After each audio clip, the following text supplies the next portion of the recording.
Alright, it is 1v1 time, HjalleNalle versus TlaxtlanSoothsayer in an Empire versus Beastmen match. Let's take a look at our two armies here before we get this bad boy kicking off here. So HjalleNalle will be playing the Beastmen and TlaxtlanSoothsayer will be on the Empire.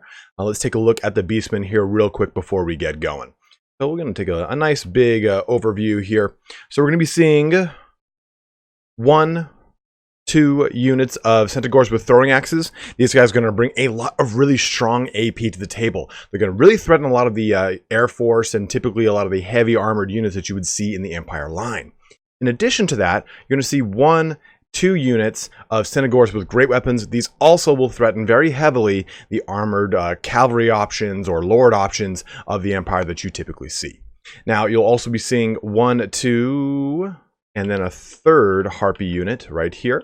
Now, Harpies are very inexpensive. They don't have a ton of armor, and they have terrible leadership. But they do have 44 weapon strength. And of that 44 weapon strength, 12 is dedicated to AP. So when you're typically playing against Empire, you're going to see a Lord on some sort of flying monstrosity. And when you have that, 3 of these Harpy units are very inexpensive, and they will really help to threaten that Lord if they're well supported by some of those throwing axes or any of the other elements that you would typically get when it comes to range firepower from the Beastmen. Now, we're also going to be seeing a number of Chaos Warhounds with poison. You're going to have 1 here, 1 way over here, and then another one way over there. So you've got a nice little kind of tactical surround with those little bad boys. As far as the very back line goes, we're going to see 1, 2, 3, 4, 5 units of Ungor Spearmen, some very cheap anti-large access that the Beastmen have access to, and we're going to be seeing some Razor Gores. They were a little bit stronger in Warhammer 1, but they still have made their rounds in the competitive meta as of late, doing quite a bit of AP damage. As far as leadership goes, we're going to be seeing Morgur Shadowgrave here. His regeneration, his ability to summon up spawns, quite a tanky lord, and he does do some nice poison damage. Now, as far as casting goes, HjalleNalle went with a Bray Shaman of Death, and he went with both Doom and Darkness, as well as Spirit Leech, and then the age-old Jagged Dagger for some increased regeneration on Winds of Magic. Now, as far as the army goes for TlaxtlanSoothsayer, we're going to be seeing a pretty fun, pretty different army here. We're going to see 2 units of Pistoliers on the left and right flanks. They'll be doing some additional kind of Vanguard damage at the very beginning of this fight here, as always. And we're also going to be seeing a little bit different of a choice here, some Knights of the Blazing Sun. In our last recorded video, when it was Beastmen versus Empire, we did see Knights of the Blazing Sun with them as well. They do have a very high amount of armor. That's some good magic resist. They bring flaming attacks to the table. They're an all-around badass looking unit. Like, where's my favorite one? Where is my favorite one? There he is. Look at that cool skull. I love that unit. God damn, so cool. So we're receiving 2 units of those, followed by 2 units of Empire Knights on the far right flank, just to continuously give that shock cav element to this army. Typically, when you are playing Empire against Beastmen, bringing a lot of cavalry is a very good choice because you can do a lot of pressure in return to the same amount of pressure that you're going to be getting from Beastmen across their Centaur units or their Minotaurs. For the midline, 2 units of Swordsmen, followed by the Tattersouls, the Regiment of Renown unit of the Flatulence. Then 1, 2, 3, 4, 5 units of Spearmen. We're also going to be seeing a Deathcaster, the new big Amethyst Wizard for Empire here. Doom and Darkness and Spirit Leech, as well as a Power Stone here. So pretty much a mirror of the Bray Shaman. Then we're also going to be seeing a Lifecaster, the Amber Wizard, but it's not going to have any spells. It is solely going to be using its Winged Beast of Doom. And it's a really cool little 1-2 punch. That's something we really saw a lot in Warhammer 1, was this use of an Amber Wizard with the Griffin, as well as Boris Todbringer on the Griffin as well. So expect to see a lot of Air Force superiority from the Empire here. Boris Todbringer has his Rune Fang. He's got his armor. Let's go ahead and zoom in on that. There we go. The Midland Rune Fang giving him some nice HP regeneration. And then the Crush the Weak, it's going to help out with some melee defense, leadership, and melee attack reduction around him. So let's get this show on the road and get this bad boy going here. We already have the armies kind of moving into position here. I'm going to take a nice big overarching look on this before we get into some big charges. This is quite a big spread out army, and they're trying to take up as much room as they can across all their flanks, which is a really good call here.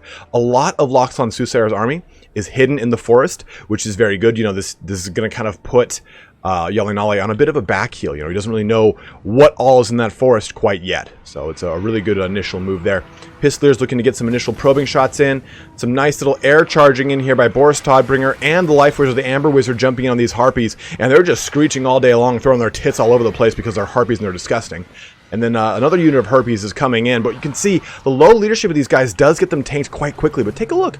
It already did a little bit of damage over here to the Amber Wizard, and they are a pretty low-cost unit. They will flee very quickly, but they're going to come back even faster. So that's important to take note of. Harpy boobs all over the battlefield right now. But the Centaurs pushing in right here, right into this unit of spearmen. And these are unbraced spearmen, so their charge defense versus large is not going to be kicking in. Unfortunately, they're going to be pummeled quite hard by the charge bonus of those Centaurs with great weapons here. And the rest of the hooved masses are coming up. You have the Knights of the Blazing Sun looking to get a good charge in here, but also getting just pinned up against some of these spearmen, pushing through them, looking to push all the way through, but doesn't quite get that charge to land. Surveying the battlefield here, we're going to move over to the left side of this flank. We can see that our Air Force has landed and dropped down onto the Centaurs with great weapons. Let's go ahead and slow this down just a little bit. We can see Doom and Darkness has been kicked off onto those Centaurs as well, but the throwing axes have a really good line of fire onto the Amber Wizard and onto Boris Todbringer, and I think they've already shot one volley, and you can see how devastating that AP damage is on these guys. If those Centaurs with throwing axes are left to their own devices, they can do so much damage. Taking a look at the right flank here, we can see that there's some action with the Spearman on Spearman, and the other unit of Knights of the Blazing Sun is kind of pushed out of the forest a little bit as well. On the left flank as well, we see our Empire Knights making headway over here into these Ungor Spearmen. Doom and Darkness, again, being tripped off on them. It was an overcasted version, thus of, as you can see, the double arrow upward tells us that it was overcasted. And we can see the Harpies are coming in to try and even the odds with all of the flying monstrosities. Again, ooh, Amber Wizard is in bad shape, already starting to flee off the table here. And the backline has been, well, quote-unquote backline, has been compromised by these Chaos Warhounds with poison that kind of snuck up on everything. Doom and Darkness again being tripped up. Oh no, that was a Spirit Leech. Overcasted Spirit Leech on that Amber Wizard, looking to just kind of put him in that dumpster here.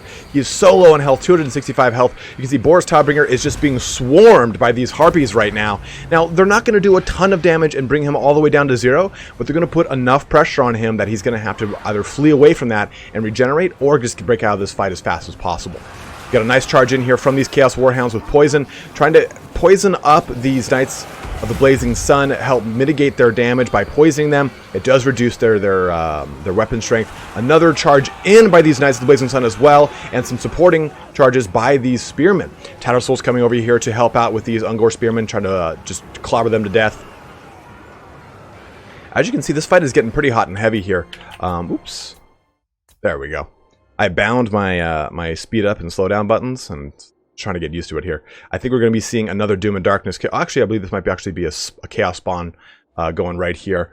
But just to kind of survey the battlefield, we can see that the Spearmen here have fallen. These guys are in really bad health, and these two are holding on. You know, this one's in terrible health, and this one's just barely kind of clinging apart to this unit of Ungor Spearmen.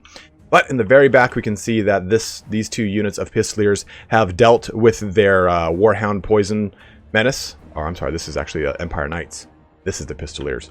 And they're starting to come back towards the fray. But really the big pocket is all right in this area. We can see that Boris Todbringer is dealing with a lot of pressure from those throwing axes. And you have another unit of Chaos Spawn being summoned up here and here.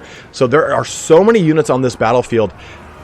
A nice rear charge in from the great weapons, looking to put a lot of pressure onto these Empire Knights that were hoping to get a good charge probably onto these Centaurs with throwing axes. HjalleNalle has done a really great job of using his Centaurs to get around the battlefield quickly. At the same time, TlaxtlanSoothsayer has been trying to use his cavalry to help supplement all the open gaps that have been created in the lines from the Chaos Warhounds with poison, from the Centaur charges, all those things. I think one of the biggest things that worked against TlaxtlanSoothsayer is the quick loss of his Amber Wizard. Nice charge in here from those into those Knights of the Blazing Sun to look and finish them off. Already pushing apart those Empire Knights as well. You can just see that they're just cascading charge after charge with those Centaurs. Doom and Darkness again has been knocked off onto these Centaurs with throwing axes, trying to just mitigate their leadership get them to break so there's less ranged AP fire coming at Boris Todbringer. You can see that's really done a lot of damage to both threaten the Knights and Toddy, because that's what we were talking about at the very beginning. That ranged AP is going to do so much damage to those heavily armored units. Bowseeker, then a Spirit Leech, and Doom and Darkness is all over the place on the Todd. It is just going hog wild here in this dead center portion. The hand is in the cookie jar. The tin can has been bashed into Boris Todbringer's face. Just kind of waddling away there. There's just so much pressure on him.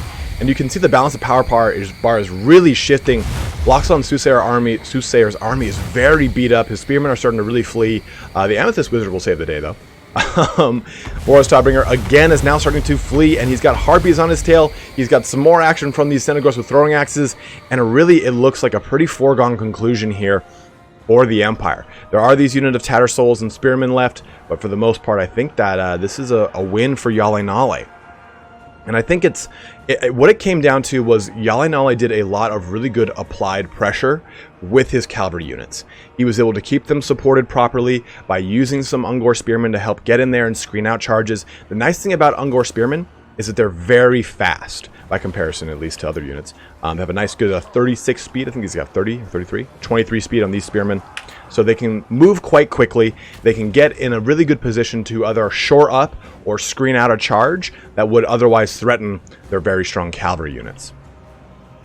Throwing axes here again, still charging down Boris Todbringer. Yeah, like I said, it's pretty much just kind of rounding up all the little stragglers here and there. And I do think that both armies had a lot of really good pros and cons here, right? Like, you had a lot of very good defense when it came to anti-large from TlaxtlanSoothsayers. A ton of spearmen. Would have been better served as men-at-arms with polearms? I don't really think so. I think that the spearmen are enough good pressure. When you take a look at any of these Centaur units, they don't have a terribly high armor. So as long as they're braced, they can do a lot of damage back.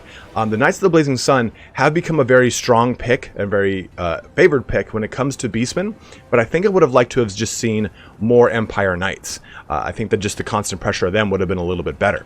As far as HjalleNalle's army, it's hard to say, like, yeah, you know, I would have done things different, seeing as how the balance of power is shifting so widely in his favor. But in initial glance, I would not have chosen the amount of harpies that he did, but whether or not it was experimental or he knew he was doing, it was a very strong pick that actually helped him to threaten the early game Amber Wizards so fast that the throwing axes were able to really do a lot of damage to him. So I really enjoyed that pick there. We're going to speed this up a little bit because I know it's pretty much down to those Tattersouls, which are just going to hold on until very bitter end there as HjalleNalle cleans up the rest of TlaxtlanSoothsayer's army. So, taking a look at this post-battle report here, we can still see that the Knights of the Blazing Sun did get, what, like 111 kills or so? Did really great in the long run here. And even from Boris and the Amber Wizard, you know, they got really high up there in their kills. When we take a look over here at HjalleNalle's, those Centaurs with great weapons were really pulling their own. 63, 77, 91 kills. They were just in it to win it with every single engagement that they really got involved in. The Centaurs with throwing axes didn't get a ton of kills, but the kills that they did get were against Empire Knights, Knights of the Blazing Sun, and a lot of damage towards the Amber Wizard and Boris Todbringer. So they really kind of held their own. Same thing here with the Harpies. The Harpies didn't get a ton of kills, but they were able to bring down the health a little bit of both of the flying units of Empire. And I really got to say that was a really huge clutch play. I really liked it. Also from the Bray Shaman, tons of kills from Cherry, just kind of going nasty, riding dirty through everything, just kind of drifting left and right through all these Empire heads, riding for pinks. But as a whole, guys, huge shout out to HjalleNalle and TlaxtlanSoothsayer. They play against each other so much, and anytime they have a really awesome game, they always send it my way. So huge shout out to those two. Thank you guys so much for sending me over this replay. As always, thank you so much for watching here today. Be on the lookout for the Warpstone Cup. We will be rebooting that tournament series, and I will actually be completing it this time.